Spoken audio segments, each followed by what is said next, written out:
교재 65페이지 보겠습니다. 대제사장과 서기관들은 예수님을 죽이기로 결의하면서 유월절 명절은 피하기로 합니다. 한 여인이 옥합을 깨뜨려 값진 향유를 예수님의 머리에 부었고 예수님께서는 이 여인이 자신의 장례를 예비한 것이라고 말씀하십니다. 또한 예수님께서는 유월절 만찬을 제자들과 함께 하시는 동안 자신을 배반할 제자가 있을 것임을 말씀해 주십니다. 만찬 후에 감람산으로 가셔서는 모든 제자가 자신을 버릴 것이라고 말씀하십니다. 예수님께서는 겟세마네 동산에 올라 나의 원대로 마시옵고 아버지의 원대로 하옵소서 하시며 간절히 기도하십니다. 이 와중에도 제자들은 피곤함을 이기지 못하고 잠들어 있습니다. 마가복음은 이제 오늘 본문은 많이 길어서 내일까지 이제 14장을 보겠습니다. 예수님의 고난에 대한 자세한 언급이 오늘 본문에 나옵니다. 1절 말씀 보시면 어김없이 대적자들이 모의를 하고 있죠. 이틀이 지나면 유월절과 무교절이라 대제사장들과 서기관들이 예수를 흉계로 잡아 죽일 방도를 구하였다. 대제사장들, 서기관들, 그러니까 이들은 다 종교 지도자들을 말합니다. 종교 지도자들은 어떻게 하면 예수님을 죽일까? 이거에 대해서는 다 한 마음이었다는 거죠. 그런데 2절에 보니까 밀란이 날지도 모른다. 6월절이면 전 세계에서 당시 기준으로 예루살렘에 와서 6월절을 지키려고 사람들이 몰려듭니다. 그 당시 예루살렘 인구가 얼마나 될까? 이건 뭐 정확한 기록은 없는데 최하 20만 명은 됐다. 그러면 20만 명이 사는 예루살렘에 뭐 헬라 세계에서나 엄청나게 많이 밀려오니까 구름대 같은 그런 무리들이 옵니다. 그러면 이 무리들이 오면서 예수님이 뭐 죽은 사람도 살렸다더라, 뭐 문둥병도 고쳤다더라, 말씀하는 게 다르다더라, 이 소문이 지금 많이 퍼져 있는 상태인데, 이 상태에서 예수님을 죽인다고 하면 예수님에 대해서 우호적인 마음을 품고 있는 사람들이 폭동을 일으켜서 종교 지도자들의 권위를 흔들 수가 있는 거죠.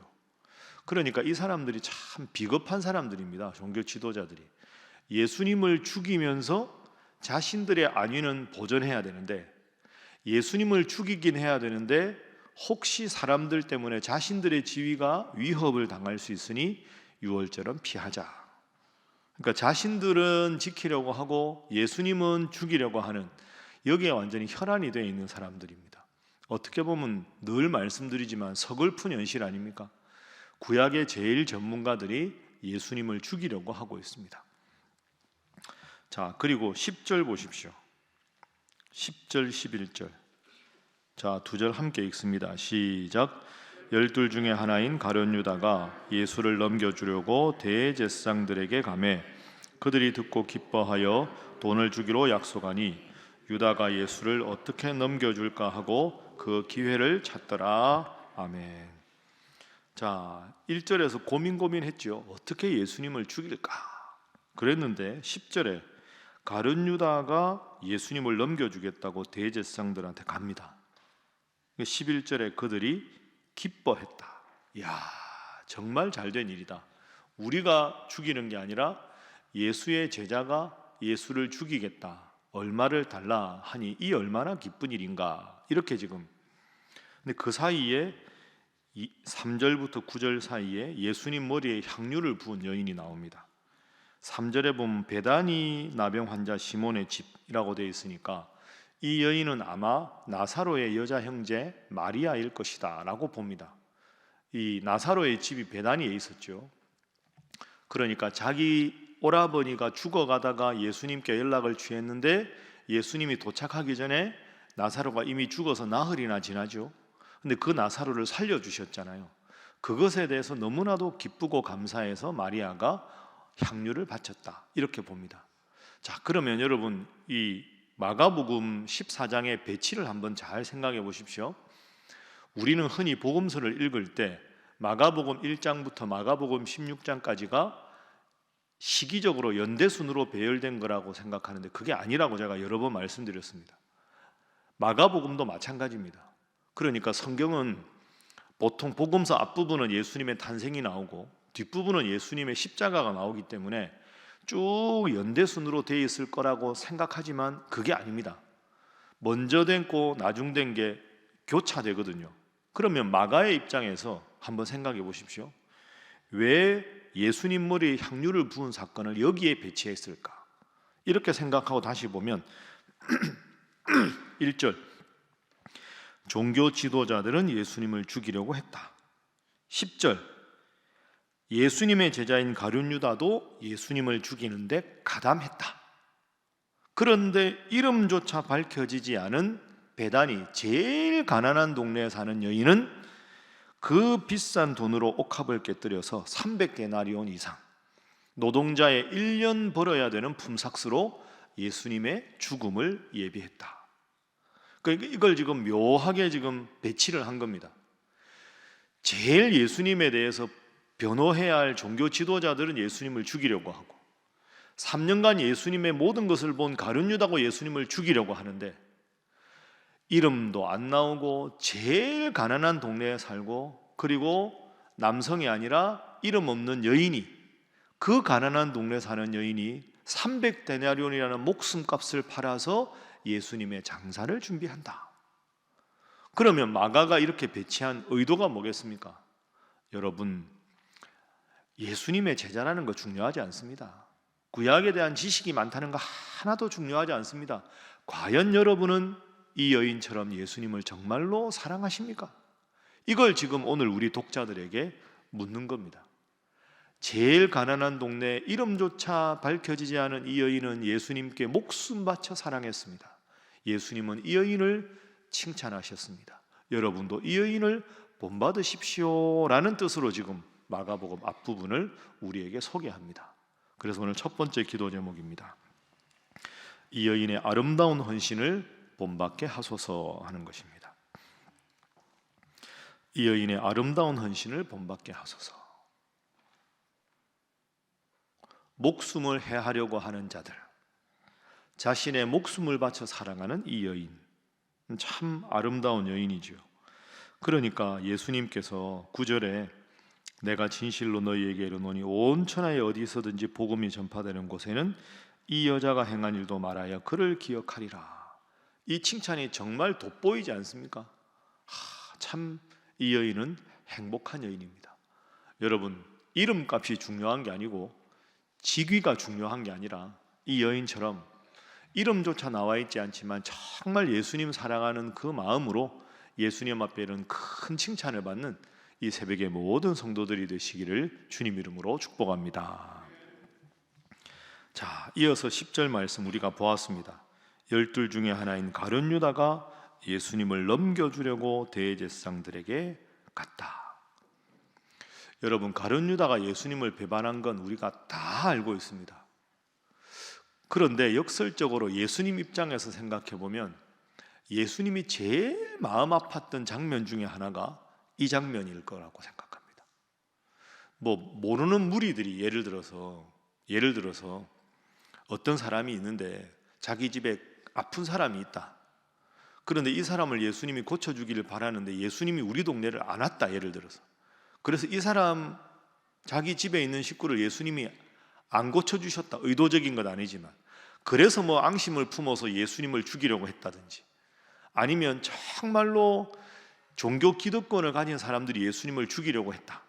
이러면 뭔가 저 사람들은 기본적으로 예수님에 대해서 반감이 있으니까 라고 이해할 수 있는데, 가룟 유다는 인간적인 면에서 보면 그러면 안 되지 않습니까?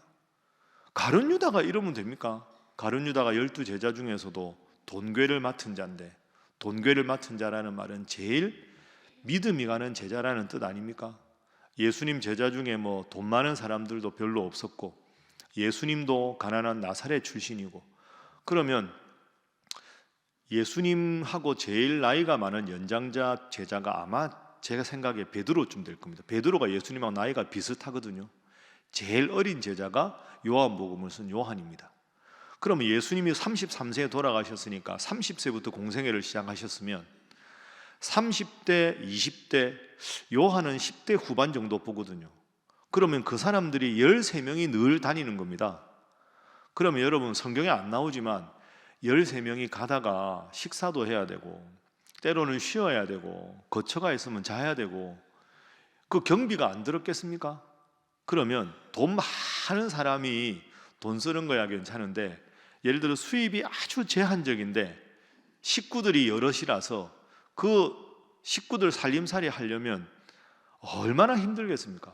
가룟 유다가 제가 생각하기에 3년간 아주 힘들었을 겁니다. 그 13명 데리고 있으면서 식비 본인이 계산 다 하고, 우리로 말하면 여관도 잡아야 되고, 없는 살림이 얼마나 힘들었겠습니까? 야무진 사람입니다, 가룟 유다는. 그런데 그 가룟 유다가 내가 원하는 구원자 상이 있는데 그 상에 예수님이 안 맞거든요. 말씀드렸죠. 예루살렘 입성할 때 돌격 앞으로 해서 개선 장군처럼 큰 말을 타고 가서 로마 군대를 다 무찌르고 이러면 가룟 유다가 자기 주가가 올라가고 자기도 큰 자리 하고 그걸 기대했는데, 예수님은 나귀 새끼 타고 들어가서 돌격 앞으로 하지 않고 나는 영적인 구원자로 왔다. 배신감을 느낀 겁니다. 내가 원하는, 이렇게 많은 사람들이 예수님을 환호하는데 이 무리들의 환호에 영합해서 뭔가 큰 자리를 만들면 나도 큰 자리를 얻을 텐데 저 예수님은 그러지 않는구나. 홧김에 저런 예수라면 필요 없다. 내가 차라리 예수를 팔고 내 몫을 챙기겠다. 그게 지금 가룟 유다 마음이거든요. 그러면 성경에 안 나오지만 가룟 유다가 예수님을 팔았다는 건 소문이 다 났을 겁니다. 왜? 가룟 유다가 자살하잖아요, 괴로워하다가. 그러면 예수님을 십자가에 못 박혀서 죽게 한 다음에 모든 예루살렘에 있는 사람들은 예수를 십자가에 못 박도록 원인 제공자는 그의 제자였다. 이 소문이 나면 제가 보기에 대제사장, 서기관, 바리새인들은 엄청난 건수를 잡은 겁니다. 야, 저 예수는 메시아가 아니야.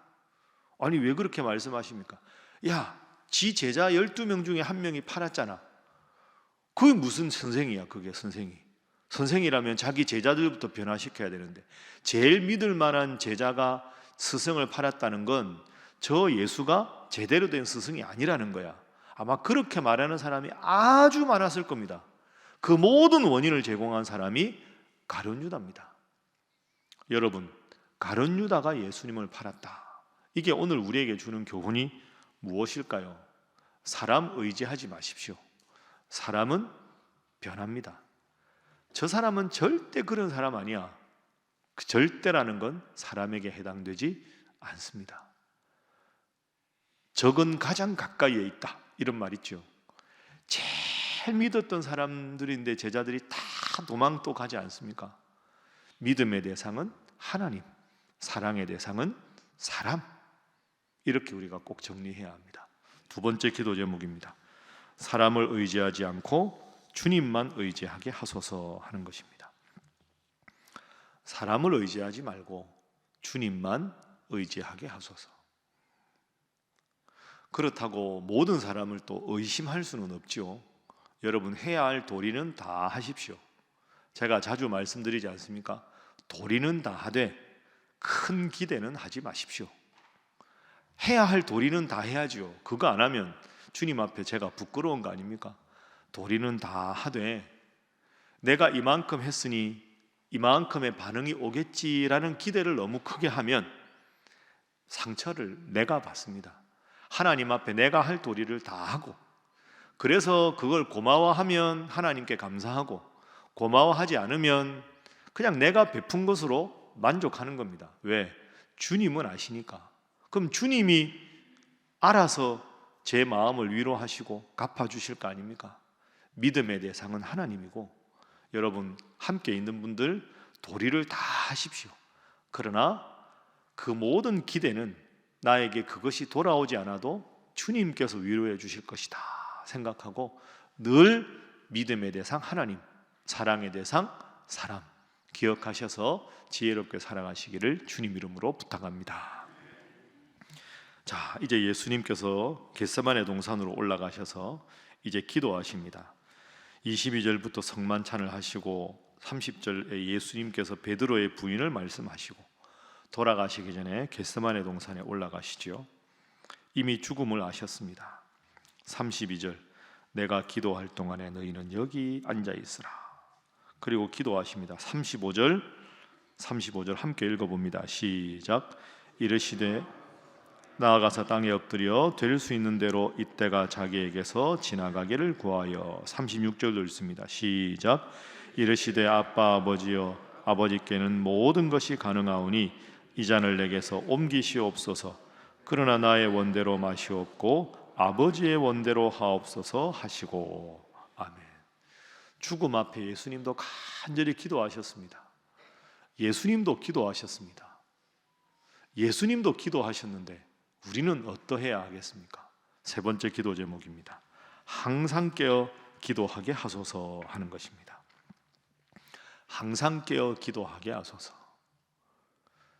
새벽마다 나가셔서 기도하신 예수님, 그리고 맨 처음에 공생애를 시작하실 때 광야로 나가서 40일 동안 기도하시고 3년을 시작하시고, 맨 마지막에 십자가에 달려 돌아가시기 전에 겟세마네 동산에서 기도하셨다.